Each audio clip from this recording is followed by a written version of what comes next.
안녕하세요. 모든 경기 종목을 다루고 있는 토서관입니다. 하루도 빠지지 않고 많은 경기들의 조합픽을 프리미엄 정보방에서 매일 공유하고 있습니다.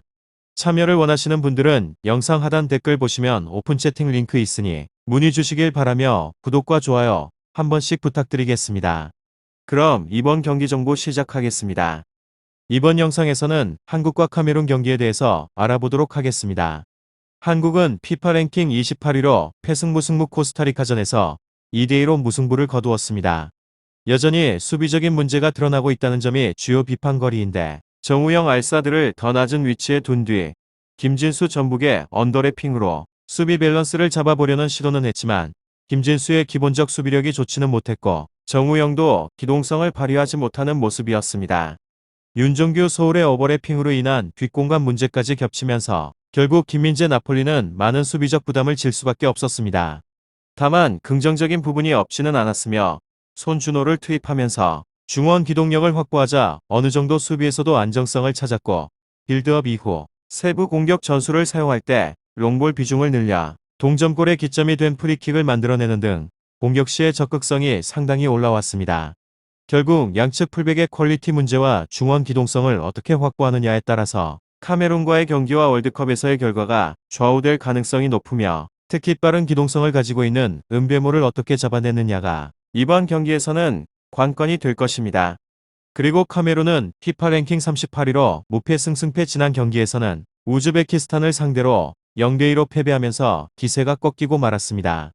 슈퍼모팅, 안귀사, 은가주 등 여러 선수들이 긴 원정거리와 개인 사정으로 인해 빠지기는 했지만 은참 수완제, 아부바카르 알나스르, 은베모, 브렌트포드 등 여전히 대표팀 주전으로 활약하고 있는 선수들이 있기 때문에 만만한 상대는 아닙니다.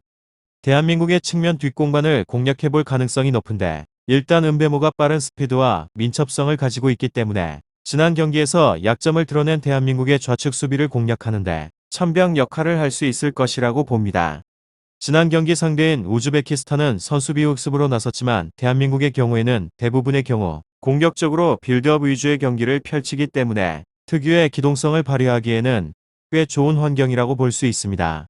다만 안귀사 나폴리가 빠진 상황에서 코어라인 장악에 성공할 수 있을지는 알 수 없는 상황입니다.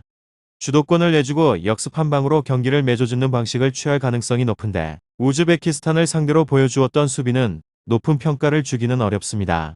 결과에 있어서는 대한민국의 승리를 점쳐보겠습니다. 지난 경기에서 다소 고전하기는 했지만 득점 생산력에서는 최근 크게 문제는 가지고 있지 않은 편이며 카메룬이 우즈베키스탄을 상대로도 수비적으로 약점이 뚜렷했음을 감안하고 이번 경기가 홈이라는 점을 고려하면 득점 생산에 큰 문제는 없을 것으로 봅니다. 다만 지난 경기에서도 아직 수비적으로 안정감이 떨어지는 모습을 보여주었고 세네갈이 은베모를 중심으로 한 측면 역습이 꽤 날카로울 수 있는 팀이라는 점은 감안해야 합니다. 포메이션을 정석적으로 가져간다면 지난 경기보다 안정감은 올라갈 수 있겠으나 한 골 정도의 가능성은 충분히 열어두는 편이 나을 것 같습니다. 더 궁금하신 사항에 대해서는 이야기를 통하여서 궁금증을 풀어가 보시길 바랍니다. 유익한 정보가 되셨다면 구독과 좋아요 한 번씩 부탁드립니다. 그리고 최종 조합과 정답치는 항상 프리미엄 정보방에서 매일 공유하고 있으니 참고해 주시고 이번 영상 마무리하겠습니다.